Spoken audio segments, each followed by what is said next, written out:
Hello नमस्कार आदाब and welcome to my study YouTube channel multi dimensional studies fair. तो हमारा आज का टॉपिक है means of transport. Means of transport से 2 से 3 क्वेश्चंस आते हैं। तो इस टॉपिक में हम 2 से 3 क्वेश्चन आराम से कवर कर लेंगे। टॉपिक को ध्यान से देखना। सबसे पहले हम डेफिनेशन पढ़ते हैं ट्रांसपोर्ट की।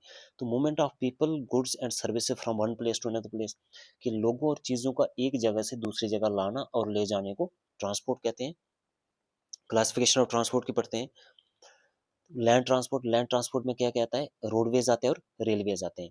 तो रोडवेज और रेलवेज के पहले मेन मेन पॉइंट्स पढ़ेंगे, फिर हम इसको डिटेल में डिस्कस करेंगे। रोडवेज क्या है, मोस्ट फ्लेक्सिबल है और इकोनॉमिकल है। देखो मोस्ट फ्लेक्सिबल है, ना ज़्यादा महंगा भी नहीं है, फ्लेक्सिबल भी है, टाइम की कोई पाबंदी नहीं है। बसेज में, गाड़ियों में अगर हमें आना जाना हो तो हम कभी भी उसमें बैठ के एक जगह से दूसरी जगह आ जा सकते हैं, इसलिए फ्लेक्सिबल भी है और ज़्यादा महंगा भी नहीं। लास्ट माइल कनेक्टिविटी है। लास्ट माइल कनेक्टिविटी मतलब हमारा जो रोड नेटवर्क है वो देश के कोने-कोने, गाँव-गाँव तक पहुँच चुका है, इसलिए इसको लास्ट माइल कनेक्टिविटी कहते हैं। पेरिशेबल गुड्स के लिए बहुत ही इम्पोर्टेंट रोल प्ले करता है। पेरिशेबल गुड्स को एक जगह से दूसरी जगह लाने और ले जाने में बहुत ही अहम रोल प्ले करता है। तो पेरिशेबल गुड्स वो गुड्स होती हैं जो जल्दी खराब हो जाती हैं, गल-सड़ जाती हैं, जैसे सब्जियाँ वगैरह होगी। तो रेलवे की बात करें तो लंबे सफ़र के लिए और बल्क में अगर हमें सामान ट्रांसपोर्ट करना है तो उसके लिए रेलवेज ही हमारी बेस्ट ऑप्शन है। तो चीप भी है, मतलब सस्ता भी है, और एनर्जी एफिशिएंट तो है ही। इंपॉर्टेंट फैक्ट की बात करें तो फोर्थ लार्जेस्ट रेलवे नेटवर्क है इंडिया का पूरी दुनिया में। फर्स्ट रेल किस किस के बीच में चली थी, ये चली थी मुंबई और थेन के बीच में, और 1853 में चली थी। सबसे लंबा प्लेटफॉर्म, लॉन्गेस्ट पूछोगे, सबसे लंबा प्लेटफॉर्म गोरखपुर यूपी में है। इंपॉर्टेंट फैक्ट पढ़ते हैं रोड्स की। तो India second largest road network है दुनिया में। गोल्डन क्वाड्रिलेटरल की बात करें तो गोल्डन क्वाड्रिलेटरल, देखो क्वाड्रिलेटरल का मतलब होता है चार। तो क्वाड्रिलेटरल की बात करें तो चार मेट्रोपॉलिटन सिटीज को जो रोड नेटवर्क जोड़ता है उसको गोल्डन क्वाड्रिलेटरल बोलते हैं। अब रोडवेज पढ़ते हैं। रोडवेज इन इंडिया में हिस्टोरिकल पर्सपेक्टिव पढ़ते हैं। एनिशियंट टाइम में रोड्स किस मकसद से बनाए जाते थे, किस उद्देश्य से बनाए जाते थे, तो वो बनाए जाते थे, देखो ट्रेड के लिए, एडमिनिस्ट्रेशन के लिए, और मिलिट्री मूवमेंट, मिलिट्री को एक जगह से दूसरी जगह लाने और ले जाने के लिए। नॉर्थ वेस्ट और साउथ ईस्ट वाले रोड्स को उत्तरा पाथा कहा जाता था, और नॉर्थ से जो साउथ की तरफ, दक्षिण की तरफ जो रोड्स जाती थी उनको दक्षिणा पाथा कहा जाता था। और मौर्यन एम्पायर की बात करें तो जो रोड्स की कंस्ट्रक्शन और जितने भी रोड नेटवर्क था वो उनकी स्टेट के कंट्रोल के अंडर आता था, और माइलस्टोन्स और सराइज उन्होंने बनवाई हुई थी along the road sides. Milestones क्या होते हैं, उनको बोलते हैं कोस मीनार्स। कोस मीनार्स, ठीक है, कोस मीनार्स। कोस मीनार्स क्या होते हैं, वो पिलर लाइक स्ट्रक्चर्स थी जो हमें डायरेक्शंस और डिस्टेंस के बारे में जानकारी देती थी। मतलब छोटे छोटे पत्थर जैसे लगाए होते थे, उस पर डायरेक्शन और डिस्टेंस के साइंस और लिखा होता था, सिंबल्स और सारी चीजें। तो अगर हम मेडिवल पीरियड की बात करें तो मेडिवल इंडिया में जीटी रोड की बात करते हैं। ग्रांड ट्रंक रोड जो है वो शेरशाह सूरी ने बनवाया हुआ था, और ये किस किस को कनेक्ट करता था, पेशावर जो अब पाकिस्तान में है, और to Sunargaon which is in now in Bangladesh. अभी at present it is in Bangladesh, Sunargaon Bangladesh में है, लेकिन उस टाइम की मेडिवल पीरियड की बात करें तो इसलिए यहाँ पे बंगाल लिखा हुआ है। ट्री प्लांटेशन, रोड की साइड पे प्लांटेशन करवाई हुई थी, पेड़ लगाए हुए थे, इंस थे, रेस्ट रूम और वेल्स वगैरह, कुएं खुदवाए हुए थे। ब्रिटिशर की बात करें तो उनने रोड्स एक सेल्फिश मोटिव से बनाए थे, इंडिया का रॉ मटेरियल इंग्लैंड में ले जाने का, वहां से फिनिश्ड गुड्स बनाने का, और फिर इंडिया को ही वो, इंडिया के ही सामान से बना हुआ सामान इंडिया को बेचने के लिए। ठीक है, तो उसके बाद जो पीडब्ल्यूडी का डिपार्टमेंट था वो इन्होंने ही बनवाया था, ब्रिटिशर्स ने ही बनवाया था। फोकस ऑन, एक तो पोर्ट कनेक्टिविटी पे उन्होंने बहुत फोकस किया था, क्योंकि पोर्ट्स के थ्रू ही वो सामान को, जो रॉ मटेरियल था उसका एक्सपोर्ट करते थे अपने देश में, इंग्लैंड में, और वहां से फिनिश्ड गुड्स बना के इंडिया में बेचते थे। तो इसलिए उन्होंने बम्बे, कोलकाता और मद्रास में मेन फोकस किया था। तो रोड्स आफ्टर इंडिपेंडेंस पढ़ते हैं, ठीक है, आज़ादी के बाद के क्या क्या डेवलपमेंट्स हुई हैं। सबसे पहले नागपुर रोड प्लान आता है, तो ये चीज़ें पूछ सकते हैं, इसकी क्रोनोलॉजी पूछ सकते हैं, जैसे मतलब सबसे पहले नागपुर रोड प्लान, उसके बाद लखनऊ रोड प्लान, उसके बाद पहले नागपुर, फिर बॉम्बे रोड प्लान, और उसके बाद लखनऊ। तो इसको आप अरेंज करने के लिए भी आ सकता है, आपको पहला कौन था, उसके बाद कौन से रोड प्लान था, लास्ट लेटेस्ट कौन सा था, तो ये आपको याद रखना बड़ा ज़रूरी है, ठीक है? यहाँ से भी क्वेश्चन निकल सकता है, यहाँ से क्वेश्चन बन सकता है। तो नागपुर रोड प्लान की बात करें तो 1943 से 1963 के बीच है, और इसमें इसका मेन मोटिव क्या था, इसका मेन पर्पस क्या था, वो था कंप्रिहेंसिव रोड प्लान, ठीक है? कंप्रिहेंसिवली डेवलपमेंट ऑफ रोड्स। तो उसके बाद इसका टारगेट था 5.3 लाख किलोमीटर ऑफ रोड्स को कंस्ट्रक्ट करना, ठीक है? इसके बाद नेक्स्ट फोकस था इसका नेशनल इंटीग्रेशन, पूरे नेशंस के अलग अलग डिस्ट्रिक्ट्स और अलग अलग स्टेट्स को जोड़ना। बम्बे रोड प्लान का क्या मकसद था? एक्सप्रेसवे एक मकसद था, दूसरा था अर्बन और industrial connectivity. Lucknow road plan का मेन मोटिव था गांव गांव को जोड़ना, रूरल रोड्स को कंस्ट्रक्ट करना। तो प्रधानमंत्री ग्राम सड़क योजना तब तक इस टाइम तक आ चुकी थी स्कीम। बैलेंस्ड रीजनल डेवलपमेंट, क्योंकि सारे रूरल तक अगर गांव गांव तक पहुंचेंगे तो बैलेंस रीजनल डेवलपमेंट तो हो ही जाएगी। तो आपको ये तीन चीजें जो मैंने बिल्कुल क्रक्स दिया हुआ है, नागपुर नेशनल यूनिटी के लिए जाना जाता है, इसे नागपुर नेशनल यूनिटी के लिए जाना जाता है, बम्बे एक्सप्रेस वेज के लिए, और लखनऊ प्लान रूरल रोड्स के लिए। ये बहुत जरूरी है, ये आपको तीनों पॉइंट्स नोट करके रखने। अब क्लासिफिकेशन ऑफ रोड्स देखो, रोड्स की क्लासिफिकेशन क्या है? नेशनल हाईवेज किसके अंडर आते हैं? National highways authority of India, NHAI के अंडर आते हैं। 2% रोड लेंथ है। देखो नेशनल हाईवे की जो टोटल लेंथ है वो 2% है जो टोटल रोड्स है हमारे इंडिया में, क्योंकि बाकी डिस्ट्रिक्ट रोड्स में आते हैं, विलेज रोड्स में आते हैं, लेकिन नेशनल हाईवे सिर्फ 2% है, लेकिन 40% ट्रैफिक को कैरी करते हैं। उसके बाद स्टेट हाईवेज की बात करें, स्टेट हाईवेज क्या क्या होते हैं उसमें? ये कैपिटल्स को लिंक करते हैं और डिस्ट्रिक्ट्स को लिंक्स करते हैं, उनको स्टेट हाईवेज बोलते हैं। मतलब स्टेट में जितनी भी डिस्ट्रिक्ट्स होती हैं उनको कनेक्शन जो एस्टेब्लिश करते हैं, उसको उनको जो कनेक्ट करते हैं उनको हम स्टेट हाईवेज बोलते हैं। और डिस्ट्रिक्ट रोड्स जो होते हैं वो ये बड़े रोड्स, और कुछ छोटे मोटे डिस्ट्रिक्ट्स के रोड्स उनको डिस्ट्रिक्ट रोड्स बोलते हैं। तो फिर गांव वाले विलेज रोड्स, जो रूरल कनेक्टिविटी की बैकबोन बोला जाता है, जो विलेज के रोड्स हैं।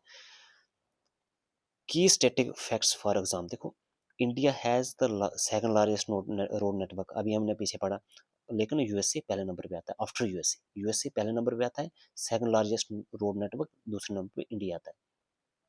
रोड कैरीज 65% ऑफ फ्राइट और 85% ऑफ पैसेंजर ट्रैफिक। उसके बाद लॉन्गेस्ट हाईवे जो है वो NH44 है, जो श्रीनगर से कन्याकुमारी तक है। जो border road organisation founded in 1960, और उनका स्लोगन कई बार पूछा जाता है, एग्जाम में पूछा हुआ था ये BRO का स्लोगन, ये है श्रामिना सर्वम साध्यम।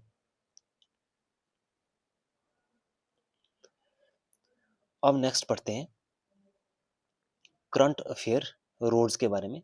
इनिशिएटिव बहुत ही जरूरी है। देखो भारतमाला परियोजना, भारतमाला परियोजना का मतलब है कि पूरी जो हमारे कोस्टल की पोर्ट्स हैं इनको जोड़ना, एक पूरी मोतियों की तरह, जितनी आप इन पोर्ट्स को मोती समझ सकते हैं और सबको एक माला में पिरोना, इसको भारतमाला परियोजना कहा जाता है। लॉन्च कब हुई थी? 2017 में। ऑब्जेक्टिव क्या था इसका? बॉर्डर रोड्स, और उसके बाद कोस्टल रोड्स और इकोनॉमिक कॉरिडोर्स को कनेक्ट करना, और इसका टारगेट था 34,800 किलोमीटर हाईवेज कंस्ट्रक्ट करना।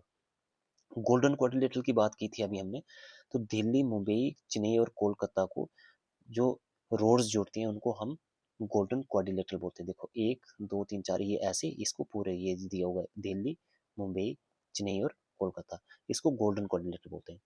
एक्सप्रेसवेज की बात करें तो दिल्ली मुंबई एक्सप्रेसवे इंडिया की सबसे लंबी एक्सप्रेसवे है। Access controlled and high speed corridors है। प्रधानमंत्री ग्राम सड़क योजना रूरल रोड कनेक्टिविटी के लिए जानी जाती है, तो ऐसा पूछ सकते हैं। लास्ट माइल कनेक्टिविटी भी पूछ सकते हैं, तो इसमें लास्ट माइल रोड कनेक्टिविटी में PMGSY का मेन अहम रोल रहता है। All weather roads to unconnected villages के लिए रूरल रोड कनेक्टिविटी की बात करें तो ऑल वेदर रोड्स बनाना, जो अनकनेक्टेड विलेजेस जहाँ तक पहले रोड्स नहीं पहुंची हैं, ये रोल रहता है PMSCY का, और लास्ट माइल कनेक्टिविटी का और रूरल रोड कनेक्टिविटी का। नेशनल लॉजिस्टिक्स पॉलिसी 2022 में आई थी, इसका एम था reduce logistic cost to less than 8% of GDP। Recent trends देखो, use of green highways, use of green highways का मतलब होता है tree plantation along the road, कि रोड की साइड पे पेड़ लगाना। तो रोड रोड की साइड पे पेड़ लगाने का कुछ स्पेसिफिक टर्म्स यूज करते हैं, उसको बोलते हैं एवेन्यू प्लांटेशन। एवेन्यू प्लांटेशन भी बोलते हैं, रोड साइड पे जो हमने प्लांटेशन की होती है उसको एवेन्यू प्लांटेशन बोलते हैं। दूसरी एक और टर्म यूज करते हैं, उसको बोलते हैं रोड साइड एर्बोरिकल्चर। एर्बोरिकल्चर भी, रोड साइड एर्बोरिकल्चर भी बोलते हैं। एक और टर्म यूज होती है, उसको बोलते हैं ग्रीन मुफलर, मतलब जैसे गुलवंत, ग्रीन गुलवंत। ग्रीन मुफलर उस प्लांटेशन को यूज, उस प्लांटेशन के लिए ये टर्म यूज की जाती है जब हम 4 से 6 रोज, 4 to 6 रोज ऑफ प्लांटेशन की हो अलोंग द रोड साइड। तो आपको ये याद रखना है, सॉरी। तो फास्ट टैग देखो, fast tag for electronic toll collection. अब तो फास्ट टैग आ गए हैं रोड्स पे, तो ये सारी चीजें रोड से एसोसिएटेड है, इसलिए मैंने यहाँ पे ये डाली हुई है। जैसे ड्रोन्स और जीआईएस के थ्रू भी हम मैपिंग कर रहे हैं रोड नेटवर्क की, उसकी सर्वेज कर रहे हैं, रोड नेटवर्क कर रहे हैं। अब हमारा मेन फोकस किस पे हो रहा है? मेन फोकस कर रहे हैं हम पीपीपी, ट्रिपल पी, मतलब पब्लिक प्राइवेट पार्टनरशिप। रोड्स को के नेटवर्क को हाईली एफिशिएंट, इकोनॉमिक बनाने के लिए, और ताकि हमारे पास ईज ऑफ डूइंग बिजनेस, ये सारी चीज़ों के लिए हम पब्लिक के साथ, प्राइवेट के साथ, पब्लिक मतलब गवर्नमेंट प्राइवेट प्लेयर्स के साथ पार्टनरशिप करके ये सारे रोड नेटवर्क को एक्सपेंड करना चाह रही है, तो इसलिए इसको पीपीपी, पब्लिक प्राइवेट पार्टनरशिप कहा जाता है। और कुछ फैक्ट बताता हूँ मैं, ये एग्जाम में आया हुआ था, आड और इवन नंबर ऑफ रोड्स। देखो, odd and even number of roads, जैसे odd and even number of, जहां से अगर आप जैसे 2, 4, 6, 8 ऐसे करके ईस्ट से वेस्ट की तरफ, मतलब ईस्ट से इधर वेस्ट की तरफ जो भी रोड्स होते हैं वो इवन नंबर ऑफ रोड्स होते हैं। जैसे ये सबसे बड़ा रोड है ना, हम इसको बोलते हैं NH44, NH44, ठीक है। NH44 ये रोड क्या है? ये इवन नंबर है। तो आपको ये वाला याद रखना है, जो इंडिया के जो ये वाले जो वर्टिकल रोड्स हैं, वर्टिकल रोड्स यहाँ से ऐसे, तो इनको बोलते हैं इवन नंबर ऑफ रोड्स, जो जिनका नंबर इंक्रीज होता है ईस्ट से वेस्ट की तरफ, यहाँ से शुरू होते हैं और वेस्ट की तरफ इंक्रीज होता है। जो आठ नंबर ऑफ रोड्स होते हैं वो होते हैं जो हॉरिजेंटल होते हैं, ऐसे नॉर्थ से साउथ की तरफ उनका नंबर बढ़ता है। जैसे यहाँ पे एक आ गया, फिर 3, 5, 7, 9, ऐसे ऐसे करके साउथ की तरफ ये इनका नंबर बढ़ता जाएगा। और ये कनेक्ट करते हैं वेस्ट को ईस्ट से, मतलब ईस्ट को वेस्ट या वेस्ट को ईस्ट से, जैसे मर्जी। ये बहुत इंपॉर्टेंट पॉइंट बताया मैंने आपको, ये क्वेश्चन एग्जाम में आए हुए थे, odd and even number of roads. Next है roadways in Jammu and Kashmir. Strategic importance क्या है? ड्यू टू, क्योंकि ये इनकी स्ट्रेटेजिक इंपॉर्टेंस है because of the border location of Jammu and Kashmir. और NH44 को कहा जाता है lifeline of Kashmir valley. और Zojila and Banihal route crucial tunnel projects, और इसमें ये पूछे जा सकते हैं कि जोजिला, बनिहाल रूट्स और ये टनल प्रोजेक्ट्स कौन कौन से हैं, और ये चीज़ें पूछ सकते हैं। जैसे बनिहाल काजीकुंड टनल, जेडमो टनल, ये टनल प्रोजेक्ट्स, ये क्रूशल प्रोजेक्ट्स हैं। Indian railway basic fact, establish कब हुआ है? 16 अप्रैल 1853। पहली ट्रेन कहाँ से कहाँ रन कराई गई है? मुंबई से थेन के बीच, और 1853 में कराई गई है। मिनिस्ट्री किस मिनिस्ट्री के अंडर आती है? मिनिस्ट्री ऑफ रेलवेज में आती है। हेडक्वार्टर न्यू दिल्ली में। जोन वाइज अगर ऑर्गेनाइजेशन देखी जाए तो largest rail network under single management in the world. देखो, सिंगल मैनेजमेंट की बात करें तो हमारा रेल नेटवर्क दुनिया का सबसे लार्जेस्ट रेल नेटवर्क है, जो एक सिंगल मैनेजमेंट के अंडर काम करता है, ठीक है। तो उसके बाद नेशनलाइज, ये बहुत इंपॉर्टेंट पॉइंट है, इसको नेशनलाइज कब किया गया था? 1951 में इंडियन रेलवे को नेशनलाइज किया गया है। नेटवर्क एंड इंफ्रास्ट्रक्चर की बात करें तो टोटल रूट लेंथ कितनी है हमारे इंडियन रेलवे की? वो है 68,000 किलोमीटर। टोटल ट्रैक लेंथ है, ये देखो, 1,35,000 किलोमीटर। और स्टेशन कितने हैं? 7,300 प्लस स्टेशन हैं इंडिया में। इलेक्ट्रिफिकेशन की बात करें तो 90% हमारे इंडियन रेलवे को इलेक्ट्रीफाई कर जा चुका है अभी तक एट प्रेजेंट था, और उसके बाद हमारा नेक्स्ट टारगेट 100% इलेक्ट्रिफिकेशन का है। ट्रैक गाज की बात करें तो इंडियन रेलवे के ज्यादातर, मोस्ट ऑफ द रोड जो है वो ब्रॉड गॉज रोड्स हैं। एक्चुअली ये 16 जो रोड्स का ट्रैक होता है इसके बीच का डिस्टेंस होता है, और 1676 mm का मतलब होता है ये 5 फीट और 6 इंचेस का डिस्टेंस होता है ट्रैक के बीच। जोन की बात करें तो टोटल रेलवे जोन कभी कभी पूछा जाता है, यहाँ से ऑब्जेक्टिव बनता है। टोटल जोन हमारी रेलवे की 19 है, और सबसे जो नई जोन अभी बनाई गई है, जो फॉर्म जिसकी फॉर्मेशन हुई है रिसेंटली 2019 में, वो है विशाखापट्टनम। इसको साउथ कोस्ट रेलवे जोन कहा जाता है। तो पूछा जाता है, यहाँ से क्वेश्चन बन सकता है, इस बार क्वेश्चन हो सकता है बन जाए यहाँ से। लार्जेस्ट जोन कौन सी है? रेलवे जोन की बात करें तो रेलवे जोन सबसे बड़ी जोन कौन सी है रूट लेंथ के हिसाब से? तो नॉर्दर्न रेलवे है, जो हमारी जम्मू कश्मीर, हरियाणा, हिमाचल वगैरह जो नॉर्दर्न जोन है, सबसे रेलवे की सबसे बड़ी जोन है। और सबसे ओल्डेस्ट जोन कौन सी है? वो साउदर्न रेलवे ओल्डेस्ट है। तो ये जोन्स वगैरह यहाँ आप यहाँ से देख सकते हो कितनी है, यहाँ पे 19 है, ये अपडेट नहीं हुआ है। Special train and records. Longest train route Dibrugarh से लेके कन्याकुमारी तक है। हाईएस्ट रेलवे स्टेशन ये दार्जिलिंग में, हिमालयन रेलवे, इसको घूम बोलते हैं। Largest railway station platform Howrah है।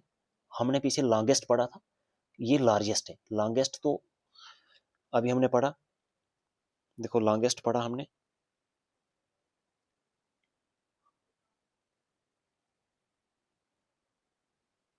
लॉन्गेस्ट गोरखपुर यूपी में है, ये लॉन्गेस्ट है, मतलब लंबा है। और अब हम लार्जेस्ट पढ़ रहे हैं।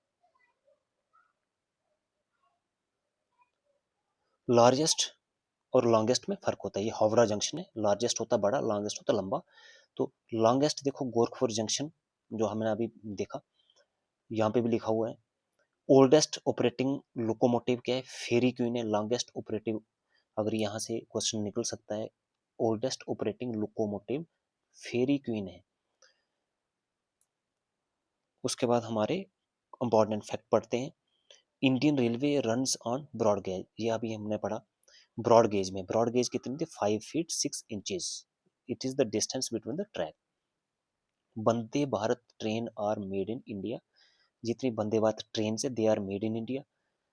Railway budget merged with the union, देखो पहली बार 2017 में रेलवे बजट को मर्ज किया था यूनियन बजट में। नहीं तो रेलवे बजट और यूनियन बजट को अलग अलग से प्रेजेंट किया जाता था हमारी पार्लियामेंट में, लेकिन दोनों को 2017 में मर्ज कर दिया, तो फिर इकट्ठा ही प्रेजेंट करते हैं। तो IRCTC is a mini Ratna of public sector undertaking, ठीक है। अब हेरिटेज रेलवेज की बात करते हैं। हेरिटेज रेलवेज क्या है? रेलवे हमारी नेशनल धरोहर क्यों माना जाता है? क्यों? क्योंकि it refers to the preservation, protection and operation of historic railway station for, और जो किसके लिए जाने जाते हैं? उनकी प्रिजर्वेशन और प्रोटेक्शन और ऑपरेशन, हिस्टोरिक रेलवे स्टेशन जो जाने जाते हैं cultural, for their cultural, technological and social significance, इसलिए उसको हेरिटेज रेलवे कहा जाता है, क्योंकि वो जाने जाते हैं, उनको हम इसके लिए प्रोटेक्ट और प्रिजर्व करके रखते हैं, ताकि उनका कल्चरल आइडेंटिटी प्रोटेक्ट होकर रहे, टेक्नोलॉजिकल आइडेंटिटी प्रोटेक्ट होकर रहे, और सोशल सिग्निफिकेंस जो उसका महत्व है वो प्रोटेक्ट होकर रहे। इसलिए इसको हम हेरिटेज रेलवे कहते हैं, जो यूनेस्को वर्ल्ड हेरिटेज साइट की से भी ने भी उसको रिकॉग्नाइज किया हुआ है, ठीक है। तो ये कौन कौन सी यूनेस्को वर्ल्ड हेरिटेज साइट ने के अंडर कौन कौन सी स्टेशन या कौन कौन से रेलवे के सेक्शंस आती हैं? ये जैसे दार्जिलिंग हिमालयन रेलवे आता है, उसके बाद नीलगिरी माउंटेन रेलवे आता है, और कालका शिमला रेलवे आता है। ये यूनेस्को वर्ल्ड हेरिटेज साइट के अंडर रिकॉग्नाइज हो चुके हैं। इसलिए इनको, इनकी आइडेंटिटी को प्रिजर्व करके रखना, और इसके लिए वर्ल्ड लेवल तक भी इम्पोर्टेंट रोल प्ले करते हैं, ठीक है। उसके बाद देखो एम्प्लॉयमेंट एंड इकोनॉमी की बात करते हैं। World fourth largest rail network है इंडिया में। Eighth largest employer in the world है, सबसे ज्यादा एम्प्लॉयमेंट रेलवे में ही है, जो एट्थ लार्जेस्ट है पूरी दुनिया में। Major contributor to the freight transport in India. अब पढ़ते हैं जम्मू एंड कश्मीर का railway basic overview. Jammu and Kashmir is a part of northern railway zone, आपको ये याद, ये तो पता ही है। Rail connectivity mainly developed under Udhampur Srinagar Baramulla rail link, जिसको USBRL प्रोजेक्ट कहते हैं। USRBL is one of the most challenging railway projects in the world. क्यों? क्योंकि because of the tough terrain, tunnels निकालने, ये सारी चीज़ें। और कुछ फैक्ट बताता हूँ जो बहुत ही ज़रूरी हैं। J&K की बात करें तो ट्रेन J&K 11 डिस्ट्रिक्ट से पास होती है, मतलब 11 डिस्ट्रिक्ट्स में हमारे रेलवे ट्रैक्स और रेलवे की सुविधाएं हैं। जम्मू रीजन की बात करें तो 5 डिस्ट्रिक्ट को कवर करती है रेलवे, और कश्मीर की बात करें तो 6 डिस्ट्रिक्ट्स को कवर करती है। अगर ओवरऑल पूछा हुआ हो कि नॉर्दर्न मोस्ट कौन सी डिस्ट्रिक्ट है जिसमें रेलवे ऑपरेट करती है, तो वो है बारामूला। और साउदर्न मोस्ट डिस्ट्रिक्ट की बात करो तो वो कठुआ है। अगर जम्मू रीजन की बात करें तो जम्मू का नॉर्थ डिस्ट्रिक्ट कौन सी बनती है, रामबन, जहाँ पे रेलवे स्टेशन या रेलवे ऑपरेट करती है। और साउथ तो फिर कठुआ ही रहेगी, क्योंकि साउथ तो रहेगा ही ये कठुआ। अगर कश्मीर रीजन में ही पूछा हो भाई कि कश्मीर रीजन में नॉर्दर्न मोस्ट कौन सी डिस्ट्रिक्ट है यहाँ पे रेलवे ऑपरेट करती है, तो वो बारामूला है। और कश्मीर में, क्योंकि नॉर्थ तो बारामूला ही रहेगा, और कश्मीर में साउथ कौन सा बनता है, अनंतनाग। तो ये क्वेश्चन पूछ सकते हैं कि जम्मू रीजन में northern most district of where the railway operates, तो आपने रामबन बोलना है। साउथ पूछे हैं तो कठुआ बोलना है। कश्मीर ही रीजन में पूछा हो कि भाई कश्मीर रीजन में northern most district of the railway कौन सी है, तो आपने बारामूला बताना है। और साउथ की बात करें तो अनंतनाग बताना है। अब देखो इंपॉर्टेंट फैक्ट, ब्रॉडगाज पे ये सारे पढ़ लिए, ये पढ़ लिया। नेक्स्ट चलते हैं, Udhampur Srinagar Baramulla rail link USBRL। तो टोटल लेंथ इसकी 272 किलोमीटर है। टेरेन हिमालयन और सिस्मिक जोन 5 में आती है, तभी तो इतनी चैलेंजिंग है। सिस्मिक जोन 5 में आता है हमारा ये पूरा J&K, जिसमें सबसे हाई तीव्र गति के भूकंप आते हैं, तो जोन 5 में आता है।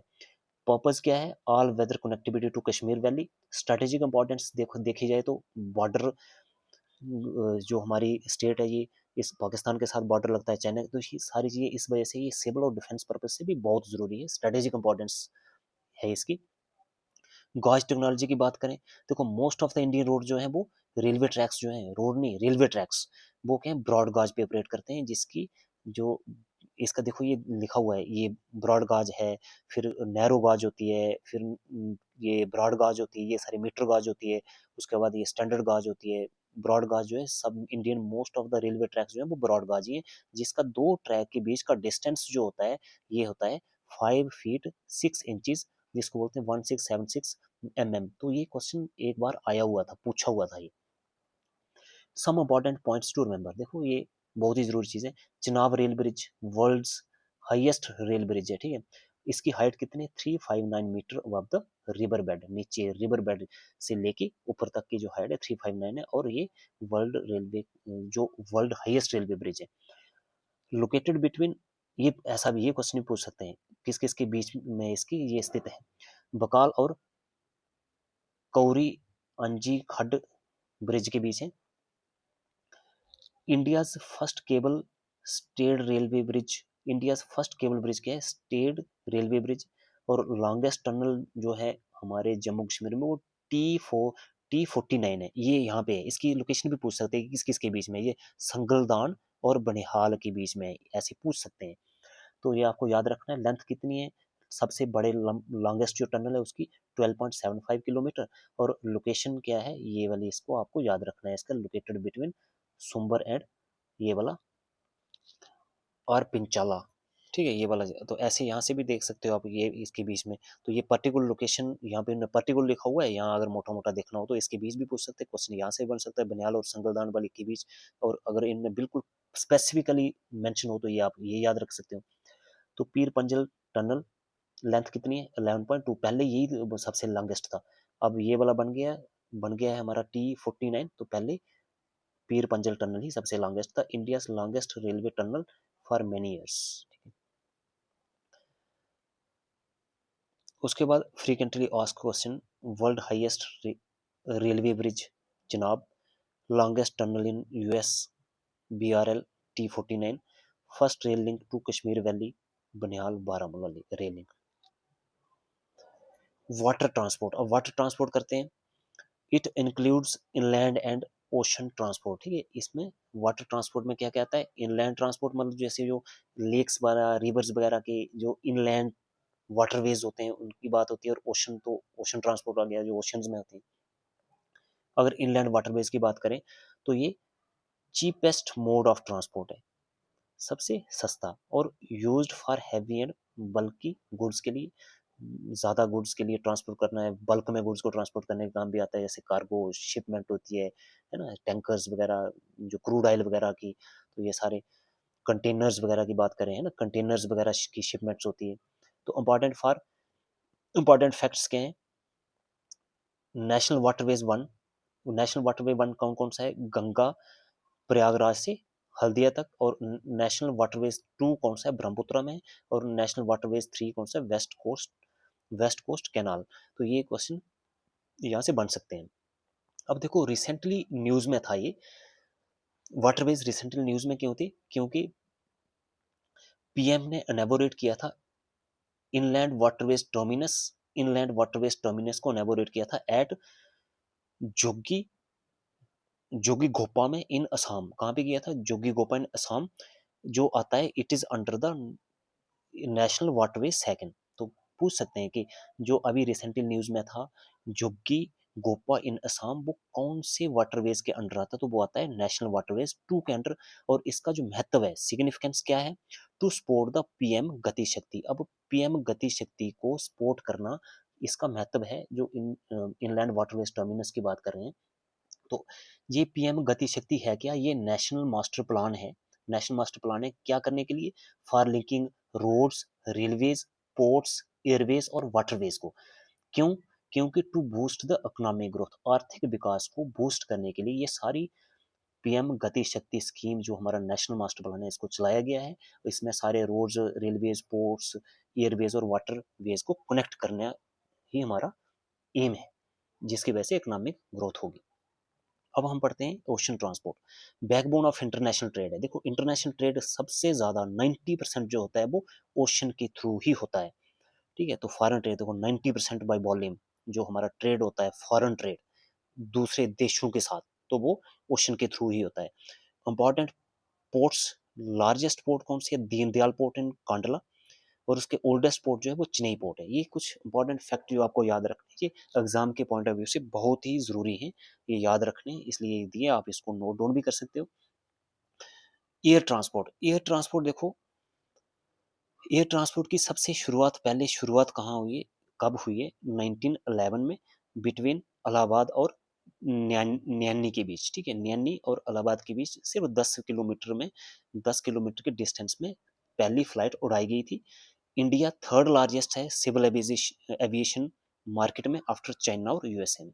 हिंदुस्तान तीसरे नंबर पे आता है सिविल एविएशन मार्केट में आफ्टर चाइना एंड यूएसए, ये याद रखना।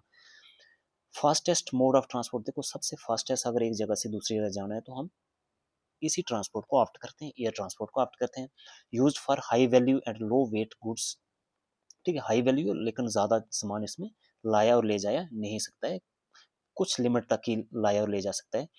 इंपॉर्टेंट फैक्ट की बात करें तो डोमेस्टिक फ्लाइट्स के इंटरनल कनेक्टिविटी के लिए मेन रोल प्ले करती हैं। इंटरनेशनल फ्लाइट्स की बात करें तो ग्लोबल ट्रेड एंड टूरिज्म इन्हीं के थ्रू होता है।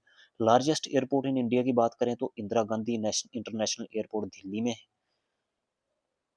और पाइपलाइन ट्रांसपोर्ट भी होता है। पाइपलाइन ट्रांसपोर्ट की बात करें तो जो हम पाइपलाइन बिछाई होती है उसके थ्रू, जैसे हम कोई पेट्रोलियम, नेचुरल गैस और वाटर की जो अर्बन सप्लाई करते हैं, जैसे पानी घर घरों में पानी पहुंचाना, ये सारी चीज़ें पाइपलाइन ट्रांसपोर्ट में आता है, ठीक है। तो use for liquid and gaseous material के लिए, जैसे अब एलपीजी वगैरह की जो हम गैसेस को पाइपलाइन के थ्रू ही डिस्ट्रीब्यूट कर रहे हैं घर घरों में, तो ऐसा ये सारा पाइपलाइन ट्रांसपोर्ट में आता है, ठीक है। कंटिन्यूस और सेफ ट्रांसपोर्ट भी है, use for petroleum, natural gas और वाटर के लिए।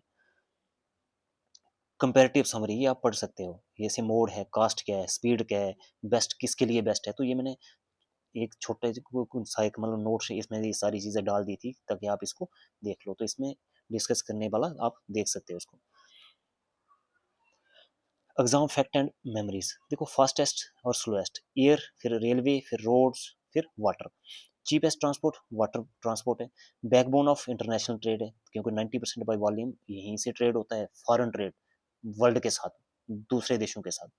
ओशन ट्रांसपोर्ट, ठीक है। अब देखो MCQ, most flexible transport roadways है, चीपेस्ट ट्रांसपोर्ट वाटरवेज है, फास्टेस्ट ट्रांसपोर्ट जो है वो एयरवेज है, बल्क ट्रांसपोर्ट रेलवे के थ्रू होता है और लिक्विड फ्यूल ट्रांसपोर्ट पाइपलाइन के थ्रू होता है। ऐसा पूछा जा सकता है, ये आपको याद रखना है। Thank you very much.